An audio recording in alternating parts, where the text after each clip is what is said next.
It said, when you tithe, you shall open the heavens. And then he will pour out a blessing upon you that there shall not be enough room to receive. So even this instruction is not all about God. It's about you. It's about me. Are you listening to me? So if you refuse to tithe, it doesn't affect God. If you tithe, it doesn't affect God. All affects you, whether negatively or positively. That's why I encourage you to tithe. And tithe correctly. Tithe what? Correctly. On Tuesday, God gave me a word about people have to take small tithe serious. Tithe on behalf of your company. Tithe on behalf of your children. Tithe on behalf of your personal life. Anything, any aspect of your life that will be making profit, tithe in that aspect.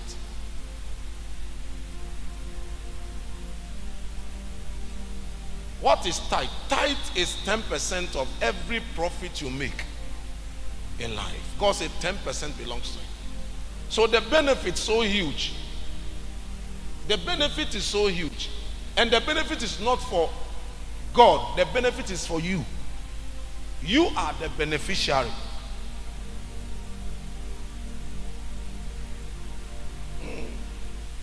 Let's go there again. So those of you who don't take tithe serious, understand that it is not God you are doing it for. It is for your own good. Let's go to 11. And I will rebuke the devourer for your sake. It didn't say for his sake. God said he will rebuke the devourer for your sake. Who is a devourer? A devourer is someone that takes by force what belongs to you. A devourer. A devourer can be an armed robber. A devourer can be fire outbreak. A devourer can be sickness. A devourer can be disappointment. A devourer can be setback. A devourer can be loneliness. There are so many ways that devourers act on our lives. Have you seen people who waste money and they think it is mistake? It's not mistake. People who waste money, they think it's mistake. It's not a mistake. Anytime Satan wants to cause you to misuse your resources because he's a devourer, he will create opportunity for you to invest into wrong things, to rob you of that. Have you seen people who buy land? And when they buy land, somebody else will go and take the land. And they'll go to court. Then the land will be taken from them. With all the money they take the land from them. That is a devourer.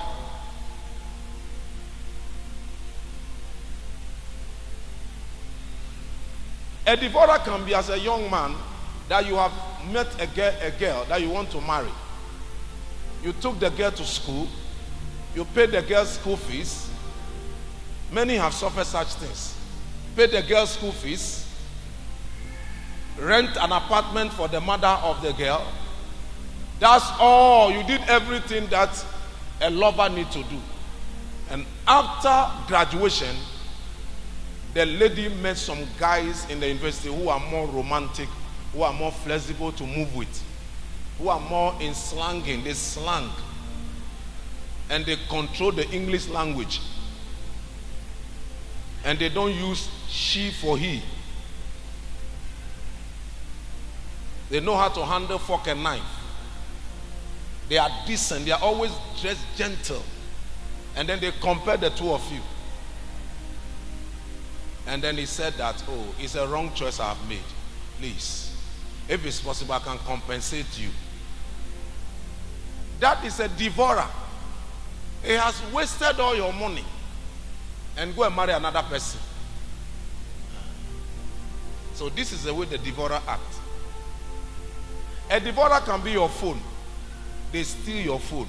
It can be a devourer. Phone that all your information, they just steal it.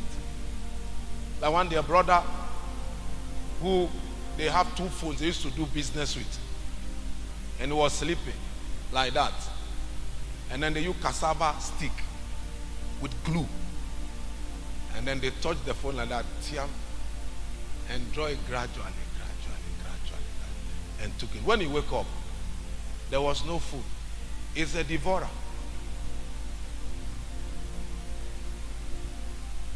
A devourer is like you buy goose and then the goose gets missing. It's a devourer.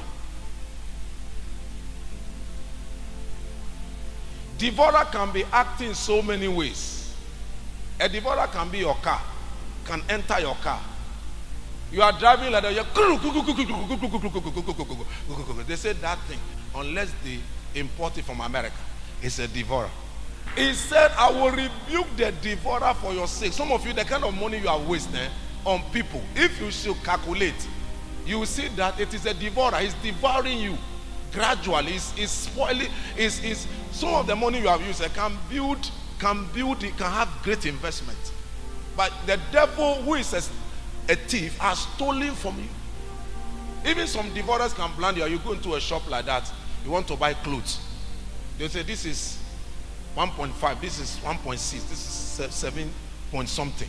Then you just move on and pay all. When you get home and stand in front of the mirror and begin to wear the clothes, you know that what a nonsense. You know the clothes you have bought is all useless and you can't return it back because they will reject it. You realize you have to give it out. It is a devourer. It's devouring you. So it's for your benefit, it's not for God's benefit. Are you listening to me? He has to go and buy everything because the Bible says, I will rebuke the devourer for your sake. Anything that will cause you to waste money, God will prevent it from happening if you tithe. Let's get there again, quickly. I will rebuke the devourer for your sake. He shall not destroy the fruit of thy ground, neither shall your vine be cast her fruit or cast her fruit before time in the field, saith the Lord. God said, you shall not have abortion. It's not pregnancy abortion. No. There are some of you that you start something, it doesn't work. It doesn't work. There's nothing you start that works. You can have even a company, you have staff, you are paying them. They become rebellious, they become stubborn. When you say A, they say B. Some of the people that you take as workers, maybe if you are selling, when you give the price, they will increase the price, so they will delay the goods inside the shop. They say this one 1.5, they say 2.5. When you leave, when people come, they will change the thing and place another thing. I mean, they say 2.5. When they see you coming, they will change and place the old one.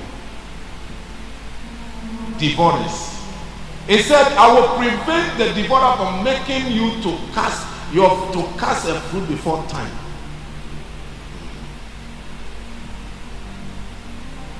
It shall not destroy it when you tithe. So it's for your own good, though. It's not for the good of God. Let's go. And all nations shall call you blessed. I'm still on the word blessed, blessing. Whatever God tells you to do is for the blessings of God to come into your life. It's not for God to benefit. It's for you to benefit. I started seeing some negative things. I began to ask God, remember I've been tighter. I cannot lose. Then you see now it will recover quickly. So God said, then you shall be blessed. So you have to understand that every command God is giving to you is for your own benefit.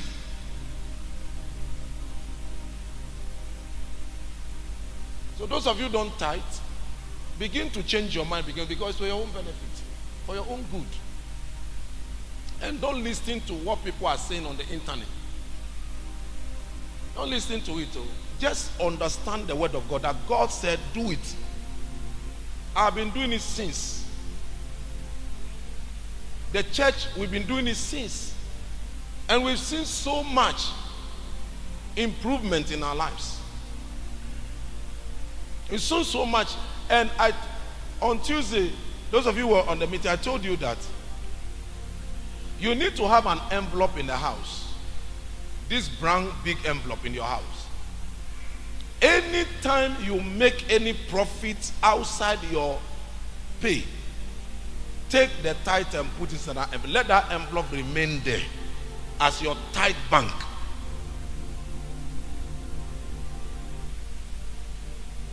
Yes.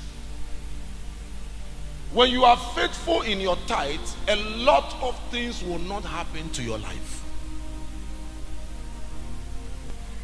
So from today, engage in the covenant of tithing and tithe correctly. You understand? Tithe correctly. Tithe on behalf of your company. Tithe on behalf of your family. Tithe on behalf of your marriage. Tithe on behalf of everything that, if your husband give you money, you can tithe. You can tithe.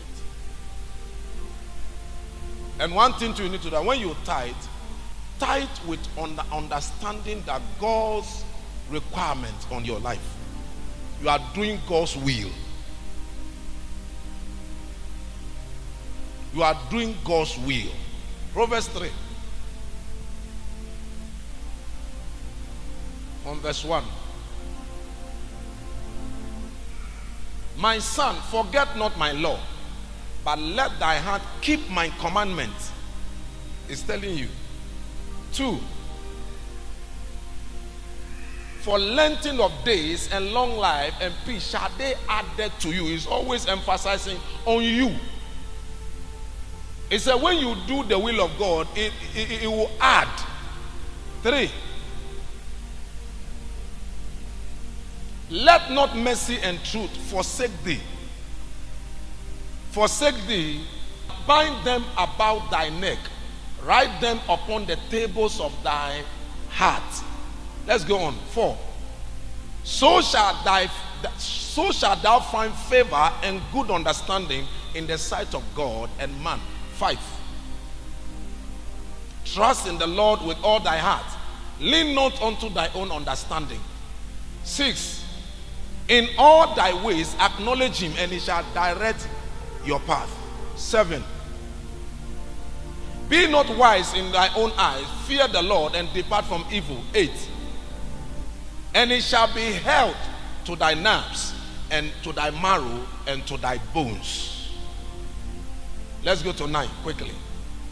Honor the Lord with thy substance and with the first fruit of thy increase. Oh Jesus. Honor the Lord with it. Then see what he says. 10. So shall thy bounds be filled with plenty, and thy press shall burst with new wine. You see? So all is about what you will gain. Never do it with the expectation of man. Do it as God command you to do. Whatever business, whatever you are doing, make sure what belongs to God is given to God. You will preserve your business and your life. Are you listening to me?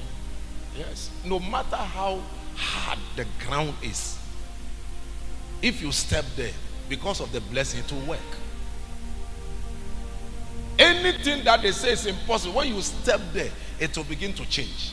Because you carry the blessings of God on your life. Tithe. And husband and wives, let tithe becomes the base, the foundation for your marriage. Tithe. Wives, encourage your husbands to tithe. Encourage your wives to tithe.